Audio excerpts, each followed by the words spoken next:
दोस्तों, farming innovation channel में आपका स्वागत है। दोस्तों, यह सफलता की कहानी उन लोगों के लिए है जो सफलता की ऊंची सीढ़ियां चढ़ना चाहते हैं। यदि आपके पास इच्छा शक्ति हो तो आप सफलता को धरातल पर उतार सकते हैं। दोस्तों, यह सफलता की कहानी है जिला छिंदवाड़ा के विकासखंड चौरी के अंतर्गत ग्राम बिलिंदा के किसान श्री हरिमोहन शर्मा जी की।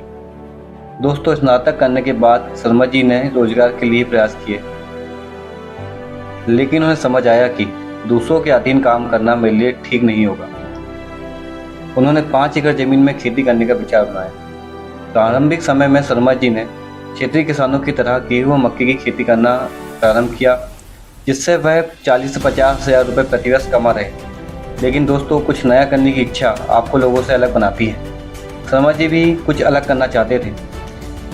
इनकी जिज्ञासा इन्हें छिंदवाड़ा के उन्नत किसानों की ओर ले गई, जो सब्जियों की खेती कर प्रतिवर्ष लाखों रुपए कमा रहे थे। इन्हें उनसे प्रेरणा मिली और इन्होंने आधा एकड़ ज़मीन में सब्जी उगाना प्रारंभ किया।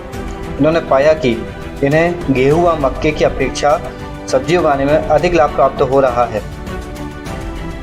धीरे धीरे उन्होंने सब्जियों का रकबा बढ़ाया और पूरे 5 एकड़ में साल भर टमाटर, शिमला मिर्च, अदरक व बैगन की खेती कर रहे हैं तथा प्रतिवर्ष 1 एकड़ से 5 से 6 लाख रुपए कमा रहे हैं। दोस्तों, शर्मा जी ने धीरे धीरे अपनी खेती को विकसित किया। जैसे कि सिंचाई के लिए शर्मा जी ड्रिप व मिनी स्प्रिंकलर का प्रयोग कर रहे हैं, साथ ही ये मल्चिंग का प्रयोग भी करते हैं। दोस्तों, इनके उपयोग से पानी, खाद व दवाइयों की आवश्यकता हमें कम पड़ती है। दोस्तों, शर्मा जी खेत पर ही नर्सरी तैयार किया करते थे, लेकिन नर्सरी की गुणवत्ता व जर्मिनेशन % उतना अच्छा नहीं होता था जितना शर्मा जी चाहते थे। इस समस्या के समाधान के लिए जिज्ञासा से भरे हुए शर्मा जी ने एक छोटा सा नेट हाउस खेत पर बना डाला। अब वे इससे अच्छी गुणवत्ता व जर्मिनेशन % वाली नर्सरी तैयार कर रहे हैं। इसका प्रयोग स्वयं के खेत में करने के साथ साथ अन्य किसानों को बेचकर अतिरिक्त आय भी कमा रहे हैं। दोस्तों, रासायनिक उर्वरकों व दवाइयों का हमारे शरीर पर बहुत बुरा प्रभाव पड़ता है। इन रासायनिक दवाइयों व खादों के प्रभाव से बचने के लिए शर्मा जी खेत पर गोबर की खाद, केंचुए की खाद व जीवामृत का प्रयोग करते हैं, जिससे कि खेत की उर्वरकता भी बनी रहती है। दोस्तों, जब शर्मा जी के यहाँ फसल पककर तैयार हो जाती है तो इनकी फसल सिवनी, छिंदवाड़ा व नागपुर की मंडियों में सीधे खेत से चली जाती है। इन्हें स्वयं मंडी जाकर फसल को बेचने की आवश्यकता नहीं पड़ती है। चलिए दोस्तों, अब मुलाकात करते हैं श्री हरिमोहन शर्मा जी से और उनसे जानते हैं कि वो किस तरीके की खेती करते हैं और कैसे 5 से 6 लाख रुपये प्रति एकड़ कमाते हैं। दोस्तों, आज हम मिल रहे हैं प्रगतिशील किसान श्री हरिमोहन शर्मा जी से। इनके क्षेत्र में जी अकेले किसान थे जिन्होंने सब्जी का उत्पादन चालू किया। इनको देखकर आज 4 से 5 किसान जो है सब्जी का उत्पादन कर रहे हैं। तो मिलते हैं हम हरिमोहन शर्मा जी से। तो नमस्कार हरिमोहन शर्मा जी। नमस्ते। मैं सबसे पहले आप जानना चाहता हूँ, आप पहले परिचय दीजिए अपना। जी, मेरा नाम हरिमोहन शर्मा, मैं चौरई तहसील का निवासी हूँ, जिला छिंदवाड़ा। ये ग्राम पंचायत सलकनी में आता है, बिलंदा। तो हरिमोहन शर्मा जी, आप सब्जी की खेती कर रहे हैं, इसकी प्रेरणा आपको कहाँ से मिली? जी, मैं अपने क्षेत्र में जो बड़े कृषक हैं जो सब्जी का अच्छा काम करते हैं, छिंदवाड़ा ज़िला में ये मोहपेड़ ब्लॉक में है और परासिया ब्लॉक में, यहाँ आसपास किसानों को सुनते रहे लगातार और उनको देखते हुए प्रेरणा मिली कि हम खेती तो कर रहे हैं पर खेती में हम भी अगर कुछ अलग से करें तो ये प्रेरणा स्रोत वही लोग हैं, उनको देख के मैंने। जी, तो प्रारंभिक रूप से आपने कितनी क्षेत्र में सब्जी खेती करना प्रारंभ किया? जी, 3 वर्ष मैंने पहले आधा एकड़ में शिमला मिर्च की खेती चालू किया था और अभी 4 एकड़ में आज शिमला मिर्च की फसल लगी हुई है। तो समझ हम देख पा रहे हैं कि आपने शिमला मिर्च लगा के रखी है। जी, तो इसकी तैयारी और प्रिपरेशन और कल्टीवेशन आप कैसे करते हैं? जी, हम इसको जैसे अगस्त में इसका ट्रांसप्लांट करते हैं, पौधे को लगाते हैं, तो इसकी तैयारी हम मई माह से कर देते हैं।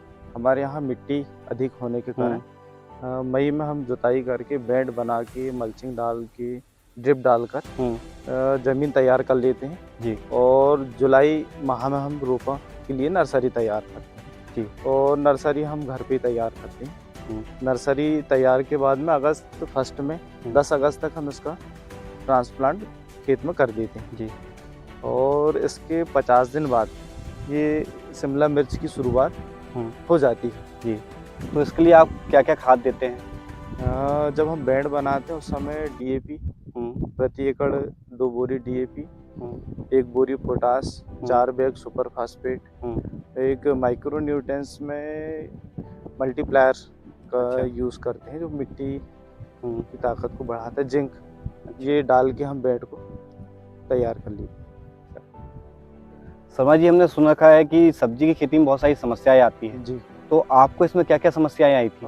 जिसमें रुपाई ये ट्रांसप्लांट के बाद इसमें हम 2 से 3 फंगिसाइड की ड्रिल्चिंग कर देते हैं कि जिससे हमारी ज़मीन में जो सूक्ष्म कीट हैं जो हमारे पौधों को ख़राब करते हैं, तो ड्रिल्चिंग के माध्यम से।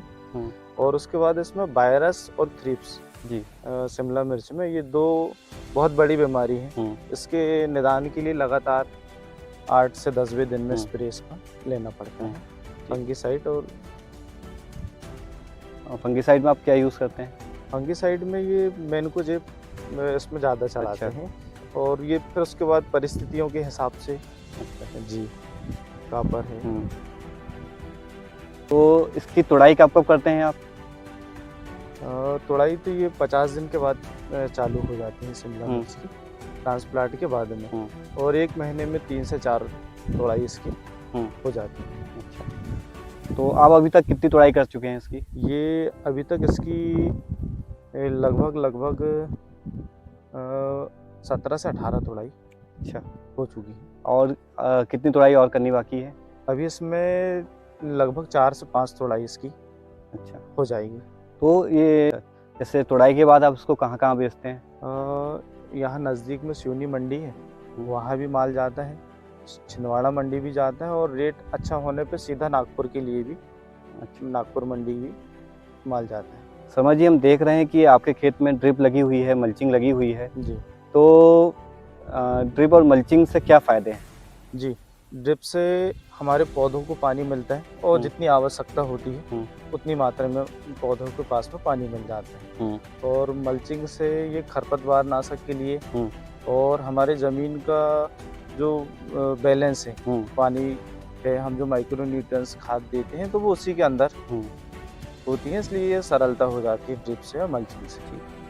दोस्तों, अब हम जानेंगे शर्मा जी से कि शिमला मिर्च में जो इनका आय व्यय है उसके विवरण के बारे में। तो शर्मा जी, इसमें कितना खर्चा आ जाता है? जिसमें ये मल्चिंग से, रुपाई से लगभग 1 एकड़ में 2,10,000 से 20,000 की लागत आ जाती है। तो इसमें प्रॉफिट कितना हुआ आपको? प्रॉफिट अभी इस वर्ष रेट कम होने के कारण, उत्पादन ठीक आ रहा है, रेट कम होने के कारण अभी लगभग 4,80,000 के आसपास। तो लगभग देखा जाए तो 3.5 लाख का आपको जी फ़ायदा है? जी, 3-3.5 लाख का, 3-3.5 लाख का आपको फ़ायदा हो जाता है। हाँ। और अभी इसमें तुड़ाई, फसल को देखते हुए अभी तुड़ाई भी बाकी है। लगभग 10 से 15 टन अभी माल निकलेगा प्रति एकड़। तो एक मोटा माना जाए तो आपको 3 से 3.5 लाख रुपए प्रति एकड़ का लाभ हो जाता है। जी। वीडियो पूरा देखने के लिए धन्यवाद दोस्तों। यदि आपको वीडियो पसंद आया हो तो इसे लाइक कीजिए, शेयर कीजिए, सब्सक्राइब कीजिए।